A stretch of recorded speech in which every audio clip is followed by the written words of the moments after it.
अस्सलामु अलैकुम मुअज़्ज़ज़ ख़वातीन व हज़रात, इस तरह की प्यारी प्यारी वीडियो देखने के लिए हमारे चैनल को सब्सक्राइब करें और बेल के आइकॉन को दबाएं ताकि आपको हमारी वीडियो सबसे पहले मिलती रहे। अस्सलामु अलैकुम दोस्तों, पेश खिदमत है चंपाकली एपिसोड नंबर 23। जब सुबह को तुम मुझे मिले थे तिलक चंद, तो तुम्हारे अंदर एक ख़ास तब्दीली महसूस की थी मैंने। क्या तब्दीली भला? तिलक चंद ने पूछा। तुम्हारी आंखों में प्रेम बसा हुआ था। मुझे तो नज़र नहीं आया, मुझे नज़र आया था, पूजा ने कहा। चलो ठीक है, किसी एक को नज़र आना चाहिए। तुम्हें नज़र आ गया, अच्छी बात है, तिलक चंद ने कहा और हंसने लगा। मुझे बताओगे नहीं तिलक चंद? क्या बताऊं भाई? यही कि तुम्हारे मन में यह अचानक प्रेम कैसे जाग उठा? पूछे बगैर नहीं मानोगी, तिलक चंद ने कहा। हाँ, नहीं मानूंगी। बस मैं तुम्हारी बातों के बारे में सोचता रहा और फिर मैंने ये सोचा कि पूजा के मिनेश को अगर संसार में प्रेम मिले तो उसे प्रेम ठुकराना नहीं चाहिए। वो हमेशा प्रेम का भूखा रहता है। मेरे मन ने ये नहीं चाहा पूजा कि मैं तुम्हारा दिल तोड़ दूं, पर मुझे परेशानी है। क्या परेशानी? हरिराज मुझे नहीं बताओगे? पूजा ने अपनाइए से कहा। कहीं मैं तुमसे प्रेम करके किसी मुसीबत में ना फंस जाऊं। क्यों? पूजा ने पूछा। बस तुम जानती हो कि अभी मैं राजकुमार हूँ, राज गद्दी मुझे नहीं मिली। मैं ये नहीं कहता कि कैदोराज जी को कोई नुकसान पहुँच जाए, मगर तुम ये सोचो कि अगर उन्होंने हम दोनों को यकजा करना पसंद नहीं किया तो क्या होगा? तिलक चंद ने परेशानी का इजहार करते हुए कहा। ऐसा कभी नहीं हो सकता। पूजा ने सख्त लहजे में कहा। तुम कैसे कह रही हो ये बात? बस मैं कह रही हूँ। तुम्हारा ज्ञान भी यही कहता है क्या? तिलक चंद ने पूछा। मैंने अपने ज्ञान से कभी ये बात मालूम करने की कोशिश नहीं की, लेकिन हरिराज, मुझे तुम्हारे लिए यही सब कुछ करने की ज़रूरत पेश आई तो मैं कर लूँगी। क्या? ये आने वाला समय बताएगा, पूजा ने जवाब दिया। बड़े खतरनाक इरादे हैं तुम्हारे पूजा, तिलक चंद ने मुस्कुराते हुए कहा। हाँ, यही समझो। और फिर मोहब्बत भरी निगाहों से हरिराज को देखते हुए बोली। मैं तुम्हें कभी नहीं छोड़ सकती हरिराज, मैं तुम्हें कभी नहीं छोड़ सकती तिलक चंद। और तिलक चंद परेशानी से उसे देखने लगा। देखो पूजा, तुम्हारा बार बार मुझे तिलक चंद कह रही हो। तुम्हारा ये कहना मेरे हक में बुरा भी हो सकता है। क्या करूं, भूल जाती हूं। बस दिल चाहता है कि तुम्हें तिलक चंद ही कहूं। तुम्हारा दिल तो चाहता है, पर अगर किसी ने सुन लिया तो मेरी तो जान ही चली जाएगी। भगवान ना करे तिलक चंद, भगवान ना करे। हरिराज, मैं अच्छा वादा करती हूँ, आइंदा तुम्हें तिलक चंद नहीं कहूँगी, हरिराज ही कहूँगी। हाँ पूजा, मैं हरिराज हूँ, इसलिए तुम मुझे हरिराज ही रहने दो। मेरा फ़ायदा इसी में है, तिलक चंद ने कहा और दोनों हंसने लगे। लेकिन वापस आने के बाद भानुमति की पूजा से मुलाकात हुई और भानुमति ने जो कुछ पूजा को सुनाया उसे सुनकर पूजा की पेशानी पर शिकने पड़ गईं। भानुमति शायद बेचैनी से इसका इंतज़ार कर रही थी। शाम ढले पूजा घर पहुंची। भानुमति ने उसे कोई सख्त सवाल नहीं किया, क्योंकि ये दोनों माँ बेटियों का गठजोड़ था। वो जानती थी कि बेटी पूरी तरह हरिराज को अपने कब्ज़े में कर लेगी और बेटी माँ की ख्वाहिश पूरा करने गई थी। अब ये दूसरी बात है कि वो खुद भी हरिराज का शिकार हो गई। भानुमति के चेहरे पर संजीदगी देखकर पूजा मुस्कुरा दी। क्या बात है माता जी, बड़ी चुप चुप सी हैं। मैं बड़ी बेचैनी से तेरा इंतज़ार कर रही थी पूजा। अच्छा, क्यों? मैंने तुमसे कहा था ना माता जी कि मैं देर से आऊँगी। ये बात नहीं दे तो फिर क्या बात है? तेरे आने की तो मुझे चिंता नहीं थी, मैं जानती थी कि तू देर से आएगी। ज़ाहिर है कि तू हरिराज के साथ गई थी। चिंता तो एक और बात की है। किस बात की माता जी? पूजा ने पूछा। जा पहले दरवाज़ा बंद कर और इधर आकर बैठ मेरे पास। सुना नहीं है कि दीवारों के भी कान होते हैं। हमें जो कुछ करना है निहायत होशियारी से करना है, किसी को उसकी खबर नहीं होनी चाहिए। कोई ख़ास बात मालूम होती है माता जी? हाँ, है तो ख़ास बात। चल तू दरवाज़ा बंद कर जल्दी से, भानुमति ने कहा और पूजा ने जल्दी से दरवाज़ा बंद कर दिया। और यूँ भी आज वो बहुत खुश थी, क्योंकि हरिराज ने उससे अपने दिल की तमाम बातें कह दी थी और वो ये एक अजीम मकसद लेकर इतना फासला तय करके आई थी और उसमें कामयाब हो गई थी। उसकी आंखों में कामयाबी रक्सन थी, जबकि भानुमति की आंखों में फ़िक्र व तरद्दुद की परछाइयाँ थी। पूजा जब उसके सामने बैठ गई तो भानुमति ने उससे कहा, जब तुम दोनों इजाज़त लेकर वहाँ से चले थे तो मैंने तुम्हारे जाने के बाद कैदुराज के मन को टटोला। अच्छा माता जी, क्या कहा आपने उनसे? पूजा ने दिलचस्पी से पूछा। मैंने उनसे यही कहा कि आपको ये दोनों कैसे लगते हैं, और उसके जवाब में कैदू ने जो कुछ कहा वो बहुत ही परेशान कुन बात है। क्या कहा माता जी? पूजा ने अब किसी कदर तशवीश से पूछा। मैंने साफ साफ कहा कैदुराज कि अगर इन दोनों को एक कर दिया जाए तो कैसा रहेगा, और उसने इस बात से मना कर दिया। क्या माता जी? पूजा चिल्ला उठी। हाँ पूजा, उसने मुझे मना कर दिया और अफसोस भी करने लगा। लेकिन जो बात उसने मुझसे कही वो बड़ी ही अजीब है। क्या कहा उसने? उसने ये कहा कि राजाओं की शादियां सियासी होती हैं। मैं अपनी रियासत को वसी करना चाहता हूँ। मेरे मन में बड़ी आशा है कि अपनी हुकूमत दूर दूर तक फैला दूं। उसके लिए मैंने जगपुर के राजा राम सहाय की बेटी से हरिराज का विवाह करने की सोची है, क्योंकि राम सहाय का कोई बेटा नहीं है और उसकी बेटी की शादी जिस शख्स से होगी वही उस सल्तनत का वारिस बनेगा। चुनाचा मैं राजा राम सहाय की बेटी से हरिराज की शादी करूंगा। फिर क्या हुआ माता जी? पूजा ने पूछा, और उसकी आंखों की रोशनी अचानक मध्यम पड़ गई थी। अब वो किसी कदर तशवीश ज़्यादा नजर आ रही थी। कुछ नहीं पूजा, और उसके बाद मैंने कुछ नहीं कहा, बल्कि मैं खामोश हो गई। भानुमति ने जवाब दिया। क्यों माता जी, तुमने जिद नहीं की? नहीं पूजा, समझने की कोशिश करो। अगर मैं जिद करती तो कैदुराज हमारी तरफ से दिल बुरा कर सकता था, और बहर सूरत वो राजा है। अगर वो आज ही हमें अपनी राजधानी से चले जाने का हुक्म दे दे तो कौन सी ताकत हमें यहाँ रोक सकती है? गुरु गिरधारी लाल की ताकत का भी नहीं माता जी। नहीं गुरु जी, इस मसले में वो कुछ नहीं करेंगे। अगर वो खुद ही कुछ करना चाहते तो फिर हमें इस मकसद के लिए यहाँ ना भेजते, बल्कि खुद ही सारा काम कर लेते। मगर फिर क्या होगा माता जी? फिर क्या होगा? ये तो बड़ी ही परेशानी की बात है। कोई गहरी ही बात सोचनी पड़ेगी पूजा। मैं तो इसलिए खामोश हो गई पूजा के कैदुराज हमारे बारे में किसी परेशानी का शिकार ना हो और हम इत्मीनान से अपना आइंदा का मंसूबा सोचे। तो तुम्हारे मन में कुछ है माता जी? अभी तक तो कुछ नहीं पूजा, लेकिन कुछ न कुछ तो सोचना ही पड़ेगा। एक बात मैं कह देती हूँ माता जी कि मैं हर कीमत पर हरिराज से शादी करूँगी। अगर महाराज कैदुराज ने इस सिलसिले में हमारे साथ सख्ती की तो फिर बहुत बुरा होगा, बहुत ही बुरा। मैं जान की बाजी लगा दूंगी, पूजा ने कहा, और भानुमति परेशान हो गई। होश की बातें कर पूजा, होश की बातें कर। कैसी बातें कर रही है तू? देखते हैं हालात कौन सा रुख इख्तियार करते हैं। कोई उम्दा सी तरकीब सोचती हैं। तू ऐसी वैसी बातें सोच कर अपने मन को ख़राब नहीं कर। नहीं माता जी, हरिराज अब मेरा जीवन बन चुका है। तू कौन और तुझसे तेरा जीवन छीन रहा है पगली कहीं की? मैं कह रही हूँ कि अक्ल से काम ले। अभी तो हरिराज हमारा आलाकार बन सकता है। तू मुझे उस बात का जवाब दे कि खुद ही उसके मन हार बैठी है या वो भी तेरी तरफ मतवज्जा हुआ है। नहीं माता जी, आग दोनों तरफ बराबर है, तो फिर किस बात की चिंता? भानुमति अचानक खुश हो गई। हरिराज खुद सोचेगा। नहीं माता जी, वो बड़ा मासूम है। बुरी बातें तो वो सोच ही नहीं सकता। जो कुछ सोचना होगा हमें ही सोचना होगा। हाँ, मासूम तो तू भी है जो प्रेम नाटक रचाने बैठ गई। पागल हरिराज से बात करना। मेरी ये बात उससे कह देना कि माता जी ने कैदू मामा से ये बात कही थी, तो उन्होंने उसका ये जवाब दिया। देखना ये है कि हरिराज इस सिलसिले में क्या कहता है। हरिराज के मन की ये बात मालूम हो जाए तब फिर हम कुछ और सोचेंगे। मगर माता जी, अब तो उससे कल ही ये बात हो सकेगी, तो कल कर लेना। मरी क्यों जा रही है? मैं रात को सुख की नींद कैसे सो सकूंगी? बिस्तर पर लेटना, आंखें बंद करना और सो जाना, बस। नहीं माता जी, ये काम अब इतना आसान नहीं रहा। पूजा तो अपनी माता के सामने है, ये बात क्यों भूल रही है? मैं जानती हूँ माता जी, मगर मैं तो इतना लंबा सफ़र करके यहाँ नहीं आई थी। तुम ही मुझे लाई थी ना। और अब मेरे मन को जब प्रेम का रोग लग गया है तो मुझे डांट रही है। मैं डांट नहीं रही पगली, मैं तो ये कह रही हूँ कि जो भी काम करे शांति से कर। मिनश के मन से शांति चली जाए तो फिर उसे कुछ नहीं मिलता। मैं तो इस बात को अच्छी तरह सोच ले, तेरी कोई लफ्ज़िश तेरे लिए नुकसानदा साबित हो सकती है। तेरे ही लिए नहीं बल्कि मेरे लिए भी। और फिर हमारा सारा नाटक धरे का धरा रह जाता।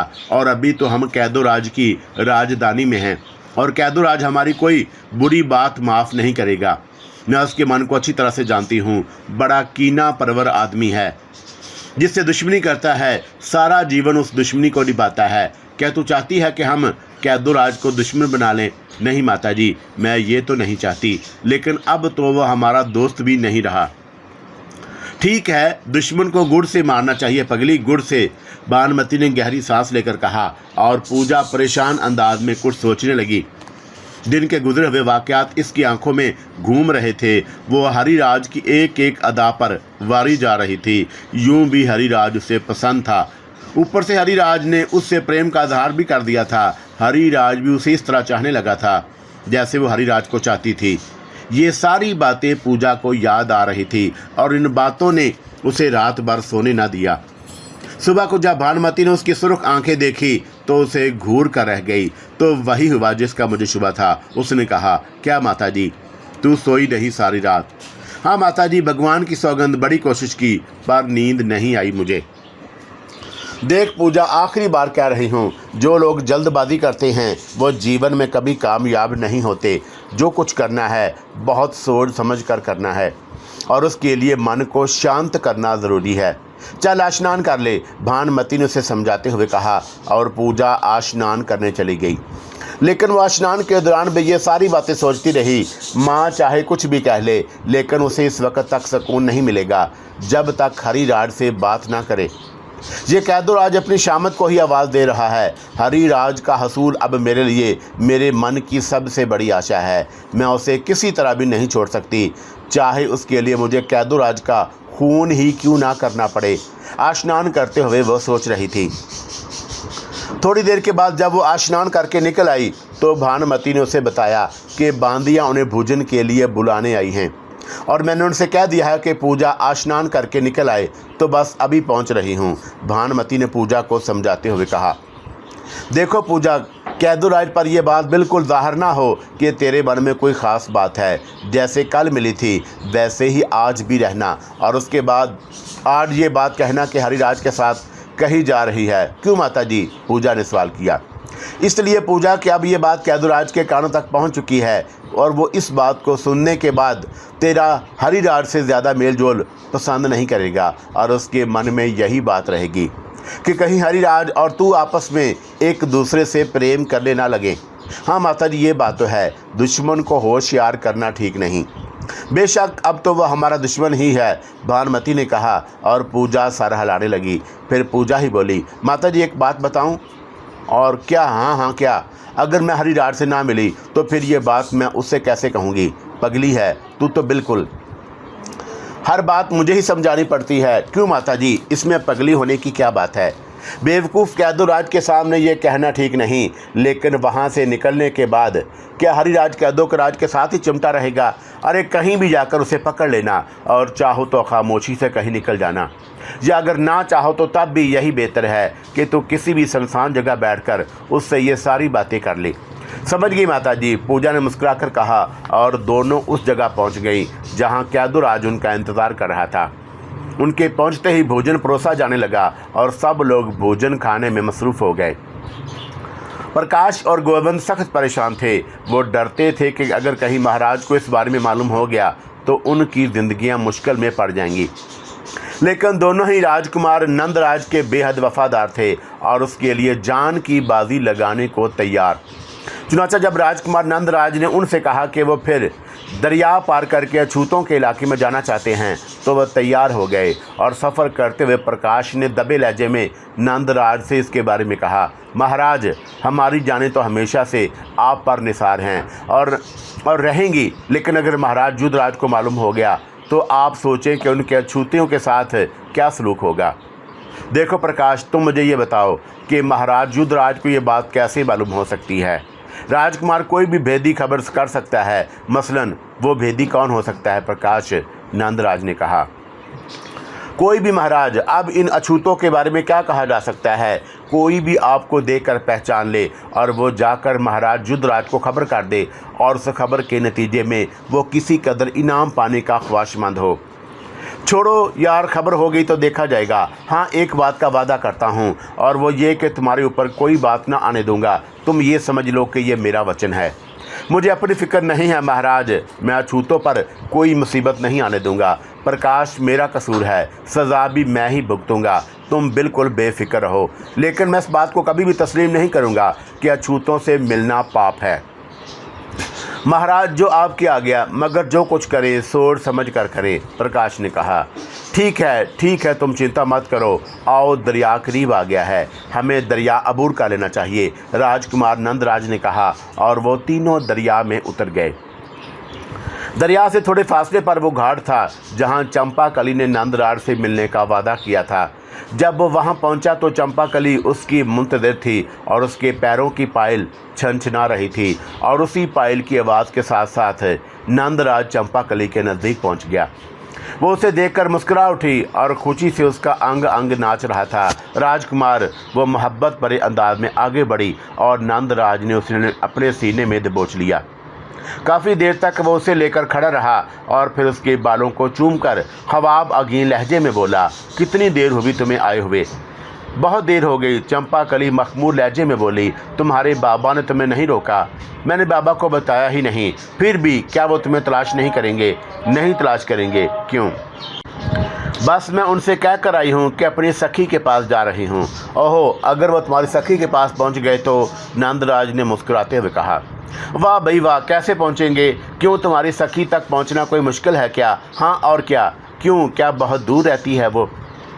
अरे नहीं, मेरी कोई एक सखी थोड़ी है, बहुत सारी सखियां हैं। मैंने तो बाबा को अपनी सखी का नाम भी नहीं बताया हूँ। तो मैं तुम्हारी सखी हूँ, हाँ ना? मगर मैं तो मर्द हूँ, तो इससे क्या फ़र्क पड़ता है? हो तो मेरे दोस्त ही, और तुमने मुझे अपना दोस्त बना लिया। चंपाकली, मैंने क्या बना लिया? भगवान ने बनाया है, हम क्या करें? हाँ, ये बात तो ठीक है, भगवान ने वाकई मुझे तुम्हारा हमेशा के लिए दोस्त बना दिया, नंदराज ने कहा और एक बार फिर चंपाकली को सीने से लगा लिया। फिर वो दोनों एक जगह जा बैठे। नंदराज अब भी उसको देखे जा रहा था। एक बात बताओ चंपाकली। हाँ, पूछो। तुम मेरे बारे में क्या सोचती हो? बहुत सी बातें सोचती हूँ। क्या बताओगी नहीं? क्यों? बस मेरी मर्ज़ी। ये तो गलत बात है चंपाकली। क्यों? गलत बात क्यों है? मैं तो तुम्हें अपने मन की सारी बातें बता देता हूँ और तुम अपने मन की बातें मुझसे छुपाती हो। सच, तुमने अपने मन की सारी बातें मुझे बता दी हैं। चंपाकली खिलखिलाकर हंस पड़ी। हाँ, बता दी हैं, और जो रोग रह गई हैं वो भी पूछ लो। अच्छा, तो तुम ये बताओ कि तुम्हारे मन में मेरे लिए क्या है? मैं अभी नहीं बताऊँगा। क्यों? अभी तो तुम कह रहे थे कि पूछ लो। हाँ, कह तो रहा था, पर पहला सवाल मेरा है। तो फिर यूँ करो कि तुम अपने मन की बात मुझे बताओ। मैं ज़रा शर्मा रही हूँ, और जब तुम मुझे अपने मन की बातें बताओगे तो फिर मेरी शर्म भी खुल जाएगी और मैं तुम्हें अपने मन की सारी बातें बता दूँगी। तो ये बात है। राजकुमार मुस्कुराने लगा। हाँ, यही बात है। तो फिर सुनो, लेकिन ऐसे नहीं, आंखें बंद करो। आंखें क्यों बंद करूँ? बस मैं समझ गई। और वो फिर हंस पड़ी। क्या समझ गई? यही कि तुम्हें भी शर्म आ रही है। अच्छा, चलो ऐसा ही सही, आंखें बंद करो, नंदराज ने कहा और चंपाकली ने आंखें बंद कर लीं। तब नंदराज ने आहिस्ता से उसके दोनों हाथ पकड़े, झुका और उसकी दोनों आंखों को चूम लिया। चंपाकली ने घबराकर आंखें खोल दी। ये क्या? जो मन में था, राजकुमार ने मुस्कुराकर जवाब दिया। अब तुम सोचोगे कि मेरे मन में भी यही बात है। तो नहीं, मैंने तो ऐसी कोई बात सोची ही नहीं। वो किसी कदर शर्मगी आवाज़ में बोली। अच्छा, तो फिर बताओ, तुमने क्या सोचा? बस मैं ये सोचती रही कि तुम राजकुमार होकर कितने महान हो, और ये भी सोचती रही कि तुम कितने सुंदर हो। मैं सुंदर हूँ? राजकुमार ने मुस्कुराते हुए पूछा। हाँ, तुम बेहद सुंदर हो। भगवान की कसम, इस संसार में तुम मुझे सबसे ज़्यादा महान और सबसे ज़्यादा सुंदर लगते हो। तुम्हारी मनमोहनी सूरत एक लम्हे के लिए भी मेरे मन से नहीं निकल सकी। जानते हो ये प्रेम मेरे मन में क्यों पैदा हुआ? मैं क्या जानूँ? नंदराज ने अपने लहजे की मुसर्रत छुपाते हुए कहा। तुम इतने अच्छे हो कि तुमने मेरे लिए अपने सिपाही को मारा था। तभी से मेरे बारे में तुम्हारी बड़ाई का एहसास पैदा हो गया, और उसके बाद तुम हमारे घर आए और सबसे बड़ा काम जो तुमने किया वो आज तक किसी ने नहीं किया। उसी काम की सुंदरता मेरे शरीर में रच गई। मेरा रुआ रुआ उसी सुंदरता से भरा हुआ है। भला वो क्या? तुमने मेरे हाथ के बने हुए गोचे खाए थे। अच्छा, गोचे तो बहुत ही अच्छे थे। और खाओगे? क्या मतलब? पसंद आए थे तुम्हें बहुत ज़्यादा? तो लो, आज भी मैं तुम्हारे लिए गोचे बना कर लाई हूँ। आज भी? नंदराज ने ताज्जुब से पूछा। हाँ, आज भी। तो लाओ, जल्दी से खिलाओ। वो गोचे तो मुझे बहुत ज़्यादा पसंद आए थे, नंदराज ने कहा, और चंपाकली ने थोड़े फासले पर मौजूद एक दरख्त की निचली शाख से एक पोटली खोली और लाकर नंदराज के सामने रख दी। नंदराज ने पोटली की गिरा खोलकर उसमें से गोचे निकाले और अपने हाथ से चंपाकली को खिलाने लगा। आधा गोचा चंपाकली को खिलाने के बाद उसने बाकी गोचा अपने मुंह में रख लिया था। चंपाकली सहरज़दा सी रह गई थी। तुमने हमारा जूठा भी खा लिया नंदराज महाराज। नंदराज महाराज नहीं, सिर्फ नंदराज। मैं तुम्हारा नंदराज हूँ चंपाकली। अब वो सारी बातें मन से निकाल दो जो अजनबियत रहने देती है। मैं तुमसे प्रेम करता हूँ। मैं इस सारे संसार में सबसे ज़्यादा तुम्हें चाहता हूँ। मैं तुम्हारे लिए ये संसार छोड़ सकता हूँ चंपाकली। सच मैं तुम्हें इतना ही चाहता हूँ। अगर तुम मुझे ना मिली तो भगवान की सौगंध मैं आत्महत्या कर लूँगा। मैं तुम्हारे बिना नहीं रह सकता चंपाकली। मैं इसका तसव्वुर भी नहीं कर सकता कि तुम मुझसे अलहदा हो। नंदराज महाराज, महाराज। चंपाकली की हालत बुरी हो गई थी और उसका रंग सरसों के फूल की तरह पीला पड़ गया था। बेमुश्किल तमाम उसने कहा कि महाराज, मैं तो अछूत हूँ। इससे कोई फ़र्क नहीं पड़ता चंपाकली कि तुम अछूत हो, लेकिन दुनिया की निगाहों में मेरे लिए तुम मेरी ज़िंदगी हो और मैं तो सिरे से अछूतों और ब्राह्मणों को मानता ही नहीं। मेरे नज़दीक सब इंसान बराबर हैं। मेरे मन में किसी नीच जात का तसव्वुर नहीं है। हम सब एक जैसे इंसान हैं और हमें एक दूसरे से प्रेम करने का हक़ है और हमें हमारे इस हक़ से कोई नहीं रोक सकता, नंदराज ने जज्बाती लहजे में कहा और चंपाकली आंखों में आए हुए आंसू साफ करने लगी। अब तक वो ये सारी बातें सहरज़दा से अंदाज में सुन रही थी, लेकिन अब उसकी आंखों से मुसर्रत चमकने लगी। चेहरा सुर्ख हो गया और उस पर बेखुदी की कैफियत आ रही थी। तब वो आहिस्ता से झुकी और उसने अपना सर नंदराज के सीने से टिका दिया। नंदराज संसार में हमें एक होने देगा? हाँ हाँ, क्यों नहीं। आखिर हमने संसार का क्या बिगाड़ा है? ये हमारे मन की बात है। जब संसार में अपने सब अपने मन की बातें करते हैं तो फिर कोई हमें क्यों रोकेगा? नंदराज ने कहा और चंपाकली की मासूमियत उसके वजूद में तहलील हो गई। न जाने कब तक वो दोनों एक दूसरे के लम्स से आशना एक दूसरे में खोए बैठे रहे। वक्त गुजरता रहा और चांद आहिस्ता आहिस्ता उभरता आ रहा था। जब पूरा चांद निकल आया तो नंदराज उस बेखुदी से चौंका। चंपाकली, तुम्हें देर नहीं हो रही? और चंपाकली भी चौंक पड़ी और फिर उसकी निगाहें आकाश पर निकले हुए चांद पर पड़ी तो वो घबराकर खड़ी हो गई। हाय राम, इतनी रात बीत गई। क्यों परेशान हो गई? हाँ, मैंने पिताजी से इतनी देर के लिए थोड़ी कहा था। अगर मैं कभी अपने सखियों के पास जाती भी हूँ तो थोड़ी देर के लिए, फिर वापस आ जाती हूँ। मेरा ख्याल है कि काफ़ी मुश्किल पेश आ जाएगी। पिताजी तो मुझे ढूंढने निकल खड़े होंगे। वाह, अब क्या होगा चंपाकली? कुछ नहीं, तुम चिंता मत करो, मैं सब ठीक कर लूँगी। चलो मैं तुम्हें छोड़ आऊँ। नहीं, इसकी ज़रूरत नहीं है, मैं चली जाऊँगी।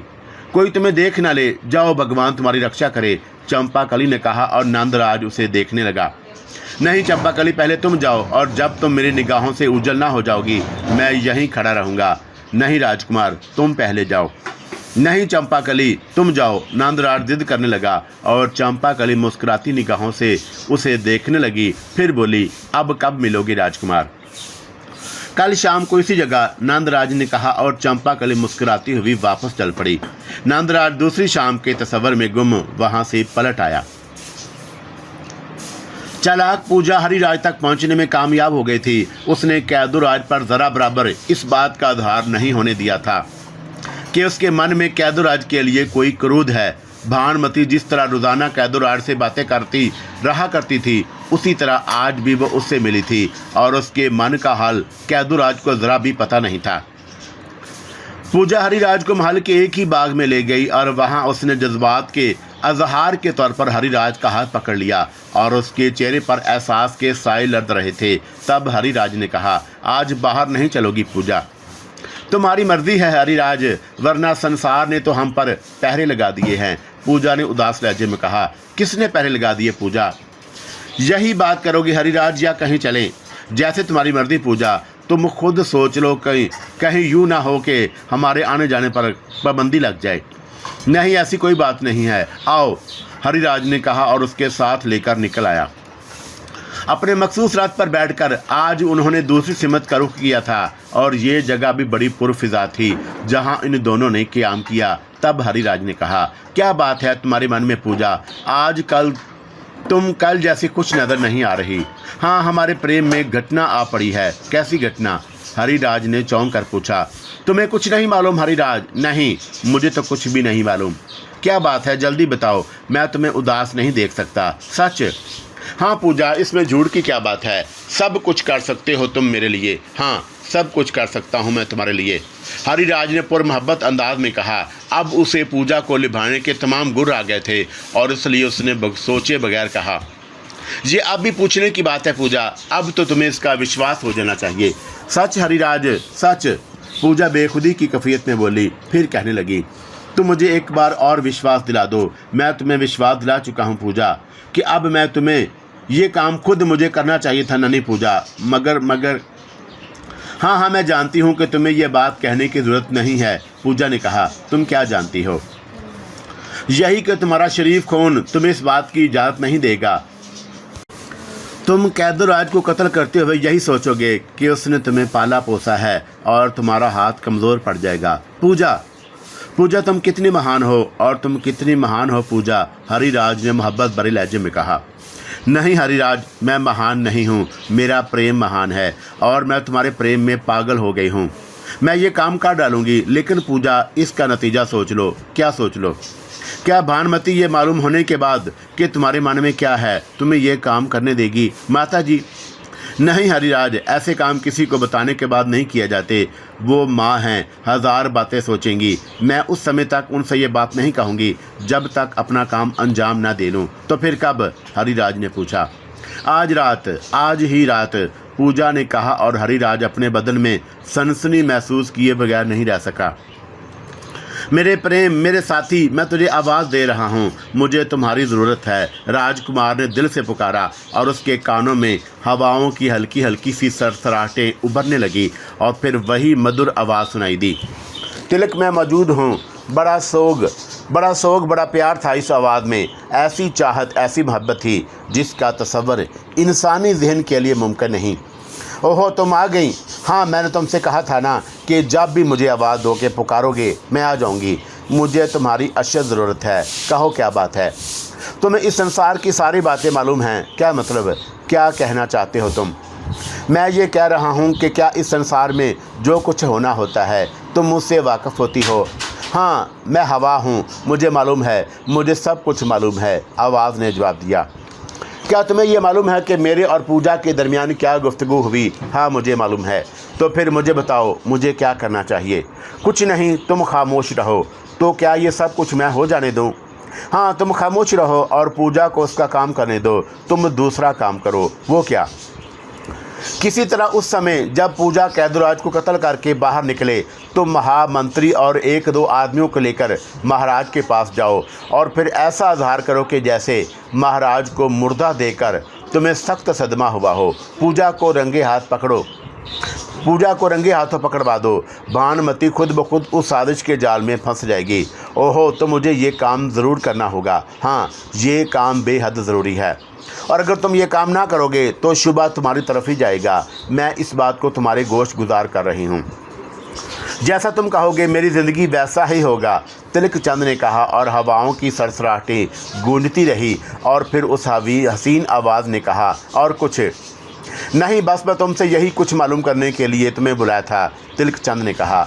तिलक चंद, घनश्यामी की एक और चाल नाकाम हो रही है। भगवान करे कि घनश्यामी की हर चाल नाकाम हो जाए और इस बार हमारा मिलना मुमकिन हो। क्या मतलब? कुछ नहीं, अभी कुछ नहीं, मैं जा रही हूँ। भगवान तुम्हारी रक्षा करे, आवाज़ ने कहा और हवाओं की सरसराहटें मादूम हो गईं। तिलक चंद गहरी सांस लेकर हवाओं में इसकी खुशबू को सूंघने लगा था, लेकिन वो वहाँ कोई आवाज़, कोई एहसास नहीं था। चारों तरफ सकूत ही सकूत तारी था। तब वो चौंक पड़ा।